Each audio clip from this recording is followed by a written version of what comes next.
Les intempéries à répétition posent inéluctablement la question du dérèglement climatique. Il faut sauver la planète. Un message que vous avez l'impression d'entendre depuis des années, mais les experts internationaux du climat lancent cette fois encore un nouveau cri d'alarme. Ils étaient réunis dimanche à Copenhague, au Danemark, et ils espèrent que cette fois-ci, les gouvernements prendront conscience de l'ampleur de la catastrophe annoncée. Les explications de Florent Griffon. Les glaciers du Groenland fondent. L'herbe pousse là où il y avait autrefois de la glace. Le nouveau rapport des experts sur le climat est alarmant. 30 000 études à l'appui, il démontre que ce réchauffement est sans précédent. D'après ces scientifiques mandatés par l'ONU, les banquises ont perdu de 3,5 à 4% de leur surface en 30 ans. À l'échelle de la planète, les températures ont augmenté de 0,8 degrés depuis 1880. Le niveau des océans, lui, a monté de 19 cm en un siècle. Si le réchauffement climatique était maintenu au-delà de 2 degrés sur quelques siècles, voire un millénaire, eh bien, on irait de façon quasi certaine à long terme vers une fonte du Groenland.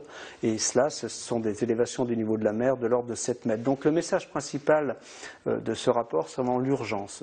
Les experts préconisent de limiter la hausse des températures sous le seuil de 2 degrés. Pour cela, les émissions de gaz à effet de serre doivent être réduites de 40 à 70% avant 2050. Le message s'adresse aux Chinois et aux Américains, principaux pollueurs, mais aussi à nous, Européens. Ne rien faire coûtera beaucoup plus cher. Les solutions sont connues. Réduire notre consommation de pétrole, favoriser les transports propres, la rénovation énergétique des bâtiments. Ces conclusions serviront de base aux négociations du prochain sommet de la Terre à Paris, fin 2015. Et notre invité, c'est Ibrahim Baïdja, chercheur et enseignant en géographie, expert en matière de climat. Bonsoir. Bonsoir Toufaïd. Alors, on a vu, il faut sauver la planète, un message alarmant et plutôt alarmiste. Est-ce qu'on doit se sentir, nous, ici à Mayotte, concernés, menacés? Eh bien évidemment oui, parce que Mayotte fait partie d'un système mondial. Il y a des conséquences, il y a des faits qui sont avérés. Et oui, il est tout à fait évident de se sentir concerné. Surtout. Parce que quand on traite ces sujets-là, on a le sentiment qu'on est loin de tout, le réchauffement climatique ne nous concerne pas. Est-ce que vous avez des exemples précis, parce que je rappelle encore une fois, vous faites des recherches là-dessus, est-ce que vous avez des exemples précis qui montrent que c'est quelque chose de palpable ici chez nous? Alors, il faut souligner qu'en fait à Mayotte, on n'a pas un observatoire comme dans les autres territoires qui mesure ce dérèglement climatique au niveau territorial. Néanmoins, on peut supposer et on peut avoir des indicateurs qui nous montrent cette réalité. Ne serait-ce que l'allongement de la période de sécheresse au niveau local, eh bien, ça pourrait faire tilter sur cette hausse de la température mondiale. Vous savez, il y a à une époque, au mois de décembre, surtout novembre, là on est au mois de novembre, il pleuvait déjà. Aujourd'hui, il est rare de trouver des pluies en ce moment, mais aussi quand elles arrivent, ces pluies-là, eh bien, ça devient agressif, parfois des tempêtes, parfois ça se transforme très vite en cyclone. Donc oui, il faut se sentir concerné à Mayotte. Alors on a vu dans le sujet que la montée des eaux, c'est aussi une réalité au niveau planétaire, plus 19 cm. Est-ce qu'à Mayotte, à terme, des villages pourraient disparaître parce qu'on sait que la plupart des villages de Mayotte sont au bord de la mer? Alors 19 cm, ça paraît peu, mais quand on regarde à l'échelle d'un territoire, c'est beaucoup. Oui, Mayotte doit se sentir concernée puisque déjà la plupart des villes et des villages de Mayotte sont situés en bordure de mer.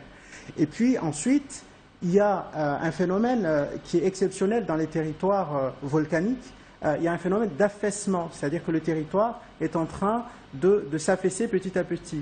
Et couplé avec la hausse du niveau de la mer, eh bien, il y a une accélération du phénomène de la montée du niveau de la mer et ça pourrait, à long terme, à l'échelle planétaire, pas à l'échelle humaine, ça pourrait compromettre sérieusement l'installation humaine en bordure de mer à Mayotte. Oui. Voilà, donc voilà poser le problème. Maintenant, quelle solution pour la population? Quels doivent être les réflexes de chacun d'entre nous et des gens qui nous dirigent?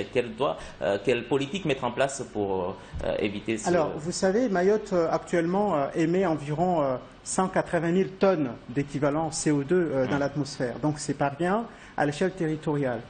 Il faut des solutions urgentes. Déjà de la part des politiques, des acteurs politiques, pour mettre en place un vrai plan d'action avec des objectifs de réduction à long terme de ces gaz à effet de serre. La politique sur le transport, puisque c'est surtout ce secteur-là qui pollue, mettre des transports en commun, tout simplement, favoriser la marche à pied, le covoiturage des citoyens, mais aussi dans le domaine de l'électricité, puisqu'ici on produit de l'électricité avec des centrales thermiques, du fioul. Donc là-dessus, il faut des gestes économes pour réduire la dépendance énergétique. Juste une dernière question. En 2009, oui. Vous avez participé en Australie à un sommet sur le climat avec notamment l'ancien vice-président américain Al Gore. Vous avez essayé justement de montrer les particularités de Mayotte dans cette problématique mondiale qui est le réchauffement climatique, notamment sur la question des coraux. Oui, effectivement, ce fut une occasion pour nous et pour le territoire de Mayotte de dire que ce phénomène de réchauffement climatique nous concerne et qu'ici, on est dans un point chaud planétaire de la biodiversité et que nous sommes affectés de la même façon que les autres îles, les Maldives et ailleurs, nous sommes affectés de la même façon. Donc c'était un message aussi pour dire que Mayotte existe et que nous, on est concernés par ce phénomène. Merci beaucoup Ibrahim Baïdja pour toutes ces explications.